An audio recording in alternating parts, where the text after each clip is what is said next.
Magandang araw mga kaibigan. Isang kwentong muli ang aking ibabahagi sa inyo na tiyak na magbibigay kilig, saya at inspirasyon. Pero kung bago ka pa lamang sa aking channel, ay paki-like po ng video. Paki-click ng subscribe button, pati na rin ang bell icon para lagi kayong updated sa mga paparating ko pang upload.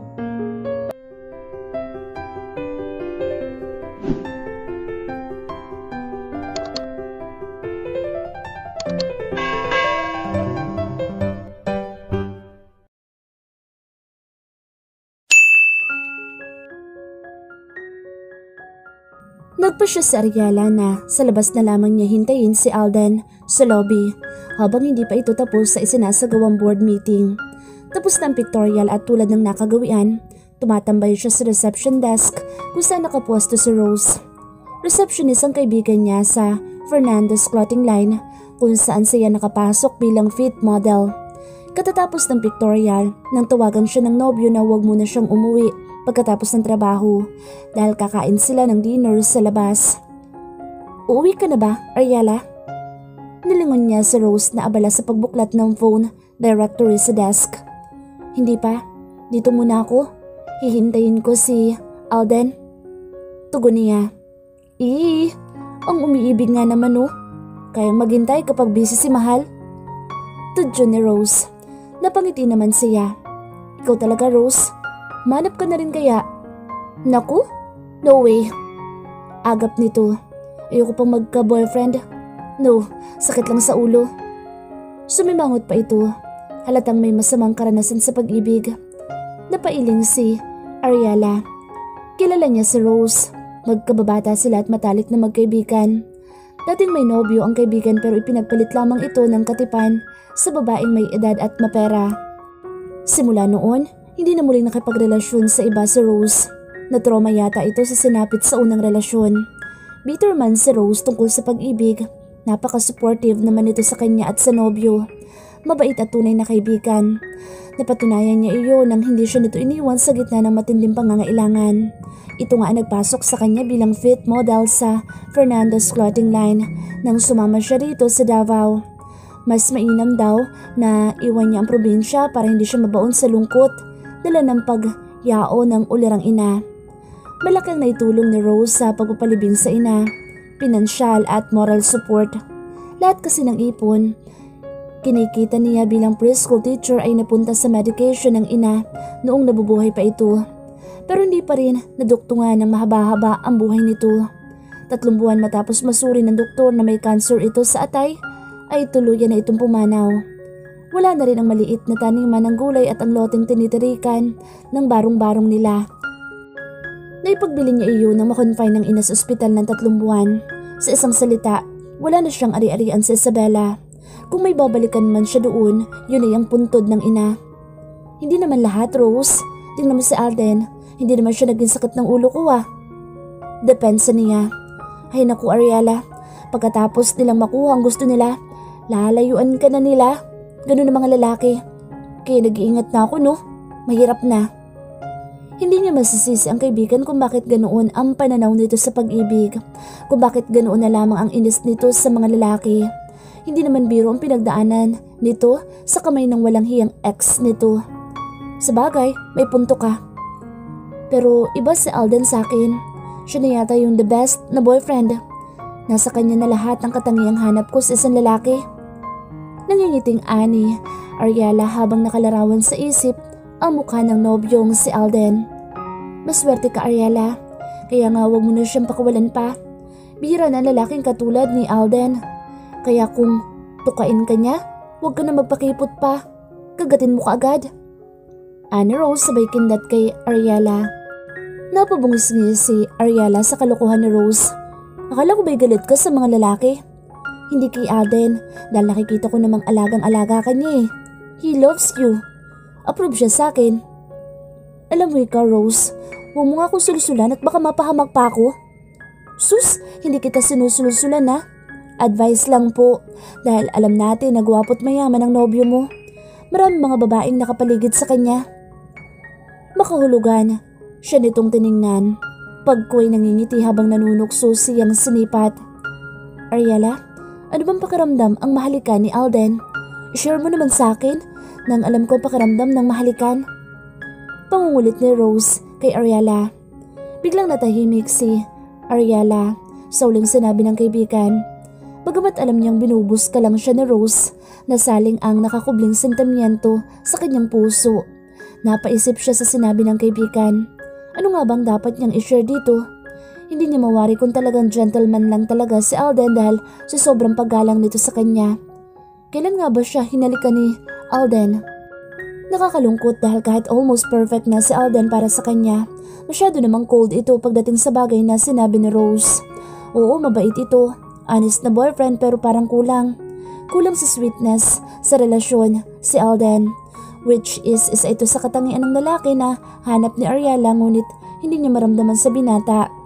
Ngunit dahil nga mahal niya ang katipan, wala sa kanya kung sumobra ito sa pagiging conservative sa relasyon nila. Ang importante ay tapat sa kanya ang nobyo. Napabuntong hininga na lamang si Ariella. Kung maaari ayaw niyang mag-isip ng hindi maganda kay Alden. It's too unfair dahil hindi naman ito naglilihim sa kanya. Oh, bakit bigla ka natahimik dyan? Untag ni Rose sabay wagayway ng kamay. Ano nangyari sa'yo? Tinanong lang kita kung anong pakiramdam ng mahalikan ni Alden at tulala ka na? Napapalatak na ito. Uy, parang alam ko na. Para ka sigurong nakalutang sa alapaap no? Mapait na ngumiti si Ariella. Kung sasabihin ko ang totoo, maniwala ka kaya? Hindi yun ang lumabas sa kanyang bibig. Hindi niya kayang sabihin kahit kanino, kahit sa best friend pa niya, ang cold treatment ni Alden sa kanya bilang nobya nito. Hinggit ka lang. Anya na pilit pinasaya ang boses nang hindi na makahalata si Rose. Napagalpak ng tawa si Rose sa tenuran. Sino naman ang hindi may inggit sa'yo, Ariella? Napakaswerte mo kay Alden. Hayaan mo kapag nakakita na ako ng katulad niya. Promise, bubuksan ko agad ang puso ko at ako nang manliligaw sa kanya. Pakasantuwa sa mukha nito na kinikilig pa ito kaysa sa kanya. Sana nga makahanap ka na rin ng hindi ka lagi naiinggit dyan. Palatak niya. Nagkatawanan silang dalawa. Natigil sila sa pagbibiruan nang makita nila ang isang sopistikadang babae palapit sa kanila. Si Camille Reyes, ang kinakapatid ni Alden at anak ng business partner ng pamilya Del Mundo. Taas no ito at walang kangiti-ngiti habang nakatutok sa kanya ang mga mata. Si Alden. Taas ang sangkilay nito nang ibaling kay Rose ang tingin. Nasa conference room pa, ma'am. Ang kaibigan na biglang sumeryoso bagamat halatang pinipilit na huwag ding tikwasan ng kilay ang bagong dating. Tinapunan siya ng matalim na tingin bago humakbang patungo sa elevator. May ideya na siyang sa nobyo ang tungo ni Camille. Hindi niya gustong mag-isip ng hindi maganda sa totoong relasyon nito kay Alden. Pero sa tuwing nakikita niya si Camille, dinudunggol ng kaba ang kanyang dibdib. Magdadalawang oras na ang paghihintay na ginawa ni Ariella sa nobyo. Tingin niya nakalabas na rin lahat ang mga board members na dumalo sa meeting pero hindi pa rin lumalabas si Alden. Nagtutumining sa isip niya ang pagsulpot ni Camille. Bigla siyang tumayo at agad naglakad patungo sa elevator. Oh, saan ka pupunta? Habol ng kaibigan. Kay Alden. Tugon niya bago nagsara ang pinto ng lift. Kakatuksanan siya sa opisina ng nobyo nang mag-ring ang kanyang cellphone. Hello, honey? Agad niyang sagot sa tawag ng nobyo. I'm sorry, honey. Can you give me 15 more minutes? May kakausapin lang ako. Nakikiusap ang tinig ni Alden. Okay. Laglag ang mga balikat niya nang umatras mula sa harap ng opisina ng katipan. Hindi pa rin niya mapalis ang matinding kaba at pagdududa sa puso at isip. Sa rooftop siya dinala ng mga paa habang lutang ang isipan. Mula sa rooftop, tanaw niya ang malawak na syudad, ang mga ilaw at Christmas lights ng mga naglalakihang mga apartments at mga street lights ang nagsisilbing liwanag sa gabing iyon. Malamig ang simoy ng hangin, palibhasa ay buwan na ng Nobyembre. Tumingala siya sa kalawakan, madilim ang langit, mangilan-ngilan lamang ang mga bituin. Hindi niya masilayan ang buwan. Malamang nakakubli iyon sa mga kapal at may itim na ulap. Napapitlag siya nang maramdaman ang mga bisig na yumapos sa kanya mula sa likuran. Hindi niya ito sinaway ni nilingon. She knew it was Alden. I'm sorry from keeping you waiting, honey. Dinampian siya ng halik sa pisngi. Tapos na ba kayo nakausap mo? Hindi niya maitago ang pagtatampo sa tinig. Yeah, si Camille. Kilala mo na siya, right? My brother's girlfriend? Oo. Ipinakilala mo na noon sa akin, di ba? Humugot ito ng malalim na hininga. She's going to Madrid for my brother. Hindi sigurado sa Ariela kung tama ang hinala niya. She could sense sadness in Alden's voice. Parang kinurot siya sa puso. Malungkot ba ito dahil aalis si Camille para sa kapatid? Sa lahat ng bagay, napakaswerte ng kapatid ko. Makahulog ang anito. Muli niyang nahimigan ang lungkot doon. Ang kaibahan nga lang, sa una, sa pagbanggit nito sa kapatid ay parang may hinanakit, may galit. Kung hindi pa siguro na ikwento ni Doña Elvira, ang mama ng Katipan, hindi pa niya malalaman na hindi lang basta magkapatid sina Alden at Kaydan. They were identical twin. Ni minsan, hindi nagkwento si Alden tungkol sa kakambal at hindi niya alam kung bakit. Hindi pa niya namimit ang kakambal ng nobyo dahil nasa Madrid, Spain daw ito. Bira itong umuwi sa Pilipinas at kung uuwi man sa bansa, hindi rin ito nagtatagal. Nagbabakasyon lang ito. Masyado raw itong abala sa negosyo ng lolo nito sa Madrid. Nainggit ka ba sa kambal mo? Hindi niya maitago ang pagdududa sa tinig. Mapaklang ngumiti si Alden. Of course not. When I met you, napawi ang anumang inggit na nakatanim sa puso ko para sa kanya.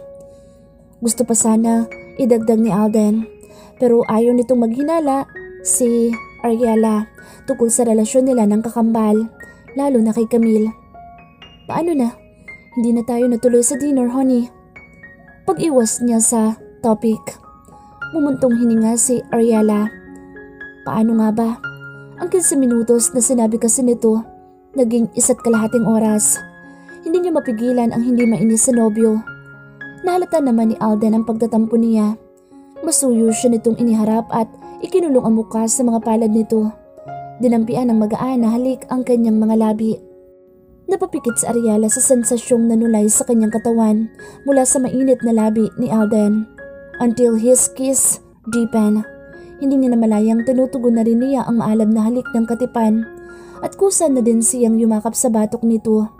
Mahigit 1 buwan na silang magkasintahan at ngayon lang siya nahalikan ng nobyo. Masaya pala sa pakiramdam ang mahalikan ng lalaking iniibig. Halos mapugto ang kanilang hininga nang maghiwalay ang kanilang mga labi. Honey, anas ni Alden sa punong tenga ni Ariela habang mahigpit siya nitong yakap. Nagmulat si Ariela at sinalubong ang malamlam na titig ng nobyo. I love you so much, Ariela. Hindi kita kayang saktan. Ikaw lang mahal ko, ang babae sa buhay ko at gusto ko makasama habang buhay. I'm sorry, lately naging abala ako masyado. Lagi pang late sa mga date natin. Nagigilting ani Alden. Napangiti siya. Madrama talaga ang nobyo. Lagi nitong sinasabi sa kanya na hindi siya nito kayang saktan. Minsan, biniro niya ito. Kunway nagtampo siya at nagsalo sa mga babaeng dumidikit-dikit dito sa opisina. Lalo na ang nobya ng kambal nitong nasa Madrid, si Camille. Palagi kasi magkasama ang dalawa. Kung hindi lang siya nobya ni Alden, pagkakamalan niyang may relasyon ang dalawa. Pero nang malaman sa nobyo na kababata ng kakambal nito si Camille at business partners ang mga magulang ng mga ito'y, nalinawan siya. May dinukot si Alden mula sa bulsa, a small red jewelry box. Bigla siyang natigilan at takang tumingin sa nobyo. This is the reason why I invited you for a dinner date. Pero hindi natuloy, honey. Ngayon, pwede ko bang ituloy ang bala ko sanang sabihin sa'yo? Nakangiting ani Alden habang hawak-hawak nito ang maliit na kahon. Kinabahan si Ariela sa tinura ng nobyo habang nakatuon ang kanyang mga mata sa hawak nito. Ariela gasped when Alden opened the small box. Lumakas ang pagtahip ng kanyang dibdib nang masilayan niyang isang diamond ring. Kumikislap ito habang nasisinagan sa liwanag ng buwan. May ideya na siya kung anong gustong mangyari ng kanyang nobyo. She's speechless that time until Alden knelt and hold her left hand and insert the ring in her finger. Ngayon ko lang naranasang umibig ng totoo. Sa'yo ko lang naramdaman ang kakaibang damdamin na ito. Ikaw ang tanging gusto kong makasama habang buhay. Will you marry me, Ariella? Sinserong tanong ni Alden habang nakatingala at titig na titig sa kanya. Napaluha si Ariella. God knows how much she loved Alden. The first time she saw him, lihim niyang idinasal na sana ito na ang lalaking para sa kanya. Her first and last love. At ito ngayon sa kanyang harapan para alukin siya ng kasal. Nag-uuma po ang saya sa kanyang dibdib sa mga oras na iyon. Napangiti siya na makitang hindi pa rin tumatayo si Alden dahil hinihintay nito ang kanyang sagot. Marahan siyang tumango dito. Hindi niya pinansin ang pangamba sa isip na baka magkamali siya ng desisyon. May isang buwan pa lamang ang itinagal ng relasyon nila pero hindi iyon mahalaga sa kanya. Ang mahalaga lang ay mahal niya ito at mahal din siya ng nobyo. Yes, I will, honey. Sa wakas ay nasabi din ni Ariella ang sagot kay Alden. Tumalon si Alden sa sobrang saya dahil sa wakas pumayag si Ariella sa alok nito. Yes! Sumuntok pa ito sa hangin. I love you, Ariella. Parang batang nagsasisigaw si Alden sa rooftop. Uy, nakakahiya. Baka may makarinig sa'yo. Saway niya. Muli siyang niyakap ni Alden at kinintala ng halik sa labi nito. Mabilis na binuhat at iniikot-ikot. Alden, honey, ibaba mo ko't baka mahulog ako. Naiintakutang pakiusap ni Ariella pero hindi siya ibinaba ni Alden. Tumigil ito sa pag-ikot ngunit buhat-buhat pa rin siya. I love you, Ariella. I love you too, Alden, honey. At muling tinugon ang halik ng nobyong si Alden. As in? Ganun kabilis? Bulalas ni Rose. Pinanlakihan nito ng mga mata nang maikwento ang pag-propose ni Alden sa kanya. Kahatid lang ng binata sa kanya sa apartment nila ni Rose. Ariella, sigurado ka na ba talaga kay Alden? Saglit siyang nag-isip. Kinapaan sariling dibdib. Oo. Yun ang tugon ng puso niya. Pero sarili niya ang lolokohin niya kung walang bahagi sa isip niya ang pagtutol. No, masyado pa maaga para pakasal kay Alden. Bumuntong hininga siya. Bastang alam ko, mahal ko siya, Rose. Patamlay niyang tugon. Nang kaharap ang katipan at nag-propose, ito ay hindi masukat ang tuwa sa puso niya. Pero ngayong nagsisink na sa kanyang utak ang tungkol sa kasal, ay tila nagdadalawang loob at isip siya. Hindi mo ba naitanong sa sarili mo, okay Alden, kung bakit ang bilis naman yatang alukin ka ng kasal? Aba, wala pang 2 buwan na itinagal niyo bilang magnobyo ah. Hindi maiwasan ni Rose ang magduda sa nobyo ni Ariella. Oo at boto ito para sa kaibigan pero parang may ibang motibo ang lalaki dahil sa bilis nito. Abay, mas mabilis pa ito sa bagyong Nepartak. Biglang natahimik si Ariella. Si Camille Reyes, wala ka ba napapansin sa kanya, Ariella? Makahulog ang tanong ni Rose. Parang may gusto itong tumbukin pero nag-aalangan sa kanya. Napakunot noo siya. 1 taon na siyang nagtatrabaho sa Fernandez Clothing Line pero bihira lamang niyang makausap si Camille. Editorial model ito ng glamour and fashion company na pagmamayari din ng mga Reyes. Malimit lamang niya ito makita sa Fernandez Tower. Yun ay kung may pictorial din ito. Liban sa editorial model sa kumpanya ng ama, fit model din ito ng Fernandez Clothing Line. Magmasid ka, Ariella. Oo nga't boto ako sa Alden na iyan para sa'yo pero sa Camille na iyon, duda ko. Dugtong pa nito. Lalong sumidi ang matagal ng hinala ni Ariella pero wala siyang patunay kaya ayaw niyang kumprontahin si Alden. Napalunok siya, parang biglang may bumara sa kanyang lalamunan. Ikaw talaga, Rose. Masyado kang mapagduda. Talagang malapit lang sina Camille at Alden. Anya, pero ang totoo, matindi rin ang kanyang pagdududa. Magsigurado ka muna, Ariella. Pwede ba na paabutin mo muna ng ilang buwan o taon ang relasyon nyo ni Alden bago kayo pakasal? Bata pa naman kayo ah. 26 ka at 29 siya. Marami-rami pa kayo magagawang supling. Bakas ang kaseryosohan ni Rose kahit pabiro ang pagkakasabi sa mga iyon. Opo, Lola. Ngumiti siya para makumbinsi na ang kaibigan na gagawin ang sinabi nito. Alam niyang hindi siya tatantanan ni Rose hanggang sa hindi siya sumang-ayon. Sa loob-loob niya, tama ang kaibigan at alam niyang nagmamalasakit lang ito sa kanya. Magpapaksal ka? But why? Galgal ang tinig ni Camille nang harapin si Alden. Wala sa usapan natin na magpapaksal ka sa iba, Alden. Hindi mo sinabi. At para ano? Para ano pati paalam ko sa iyo tungkol sa plano namin ng nobya ko, Camille? Matigas ang anyong tiningnan na nagpupuyo sa galit at mangiyak-ngiyak na dalaga. Para pigilan mo ako at paasahin sa isang imposible at walang patutunguhang relasyon? Alden, tama na Camille. I'm tired. Pagod na ako sa relasyon natin. Gusto ko nang makawala. Gusto ko nang lumagay sa tahimik. Sa piling ng babaeng alam kong kayang suklian ng pag-ibig ko ng tapat at walang nasasaktan. Sa piling ng babaeng ako lang ang laman ng puso. Pero paano ako? Mahal kita, Alden. You know that. Sumilay ang mapait na ngiti ng binata sa mga labi. Mahal? Sinong niloko nito? Alam niyang dalawa sila ni Caden sa buhay nito. Camille was his twin brother's girlfriend. Napaka-selfish ni Camille at nagsisisi siya kung bakit siya nagpadala sa tukso at galit. Pinagsisisihan niya ang planong gumanti sa kakambal. Hindi deserve ni Camille ang pag-agawan. Habang tumatagal na nakikilala niya si Camille, lumalabas ang tunay na ugali nito.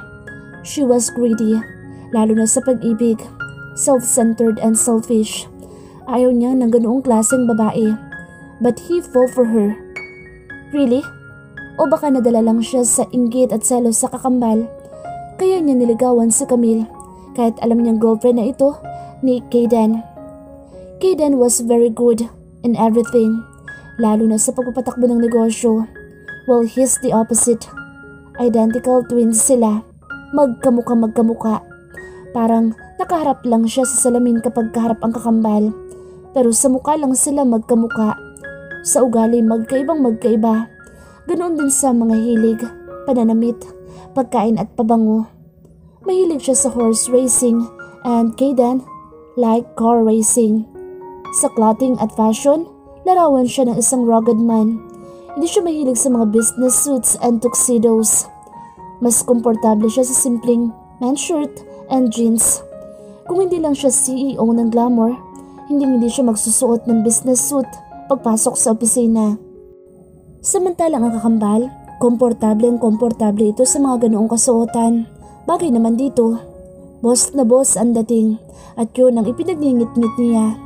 Lahat ng paghanga at papuri kay Caden na pupunta. Kahit noong mga bata pa sila.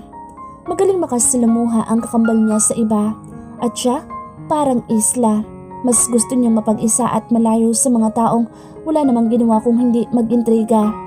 Ni hindi nga niya alam kung totoong kaibigan ang mga lumalapit sa kanya o hindi. Hindi siya ang tipong madaling magtiwala sa iba. Kung siya mahilig sa rice, si Caden mahilig sa pasta. Ang pabango niya, straight to heaven. His twin was Clive Christian. Pagdating din sa pagmamahal sa mga magulang, may differences pa din sila. O marahil dahil magkaiba lamang ang trato ng mga magulang sa kanilang dalawa. Mas malapit siya sa kanilang mama at sa papa naman nila malapit si Caden. Kaya masama ang loob niya sa kakambal ay dahil dito napunta ang pamamahala sa Del Mundo Ranch. At siya sa glamour. Nagalit siya sa kanilang ama dahil sa desisyon nito. Pero hindi nito binawi iyon. Hindi naman lingid sa kaalaman ng ama na siya ang may hilig at talento pagdating sa rancho at si Caden ang magaling sa pamamahala ng kanilang kumpanya. At the end, pinabayaan lang ng kambal ang rancho at mas ginustong pamahalaan ang negosyo ng abuelo nilang nasa Madrid. You're kidding, Alden! Camille cried. Of course I'm not, Camille. Itigil na natin ito bago pa malaman ni Caden. Tanggap ko ng mas lamang sa akin sa lahat ng bagay ang kakambal ko. He admitted bitterly. Aminado siyang bundok lang ng inggit at galit sa kakambal ang nagtulak sa kanya para agawin si Camille dito. Well, hindi inagaw totally. Nakihati lang. But still, trinidor pa rin niya ang kapatid. Inahas, and his conscience is killing him. Pero nangyari na. Wala naman siyang balak makihati noon sa nobya ng kakambal niya, but Camille came to him with a motive. Kababata nila ito, kinakapatid nila dahil anak ito sa binyag ng kanilang mga magulang. Naging crush niya ang babae nung high school pa sila pero hindi nagkalakas loob na ligawan ito. At nalaman na lang niya, girlfriend na ito ni Kayden.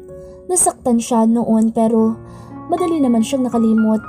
Pero na magkolehiyo na sila, si Camille mismo ang lumapit sa kanya. And he took advantage sa babae para makaganti sa kambal. Ang balak lamang sana niya saktan lamang si Kayden at ipalam dito na may namamagitan sa kanila ng girlfriend nito. Pagkatapos ay hihiwalayan din niya si Camille. But Camille begged to keep their relationship secret from his twin. Umiyak pa ito noon at lumuhod. She said she loved him pero ayaw niyang saktan si Kayden. And may ina siya pagdating sa babaeng umiiyak. Sa huli, pumayag nga siya sa gusto ni Camille at tuloy ang sekretong relasyon nila until they graduated in college at ngayon ngay may kanya-kanya ng trabaho. Lihim pa rin ang relasyon nila ni Camille at nobya pa rin ito ng kanyang kambal. But when he met Ariella, nagbago siya. Ayaw niya sa relasyong meron sila ni Camille. He loved Ariella at ayaw niyang masira ang tiwala nito dahil sa maling relasyong nabuo sa pagitan nila ni Camille. Ang totoo'y natatakot siyang malaman ito ni Ariella. Kilala niya ugali ni Camille. Hindi ito tumatanggap ng pagkatalo. Nakukuha nito ang gusto sa kahit anong paraan. Nobody could dump the Camille Reyes. Pero para kay Ariella, he could easily dump her. And that's what he did. Nagulat siya na lumuhod dito sa harap niya. Umiiyak at nagmamakaawang huwag niya itong iwan. Alden, please. Don't do this to me. Alam mong mahal na mahal kita. Hindi ko kaya mawala ka. Hindi ako papayag na ipagpalit mo sa Ariella na yun. Camille, you don't have to do this. Nakapagdesisyon na ako. I loved Ariella. Camille, so much. Damn you. Matapos akong magpakababa at hayaang gamitin yung magkambal, you will disregard me like a damaged good. She stood up and started to punch him on the chest. Hinayaan lamang niya ito hanggang sa mapagod ito at kusa ng tumigil. Ngumungoy-ngoy pa rin ito. I will ask you one thing, Camille, he said, cupping her face with his palms, then looked in her eyes. Kaya mo bang iwan si Kayden? Agad niyang napansin ang gulat na reaksyon nito. As expected, hindi kayang iwan ni Camille ang kambal niya pero hindi niya alam kung totoong mahal nito si Kayden. Dahil kung mahal niya ito, she wouldn't seduced him before. Hindi sana nito ginustong gamitin niya. Oo, at liberated ito pero may puso naman lahat ng tao.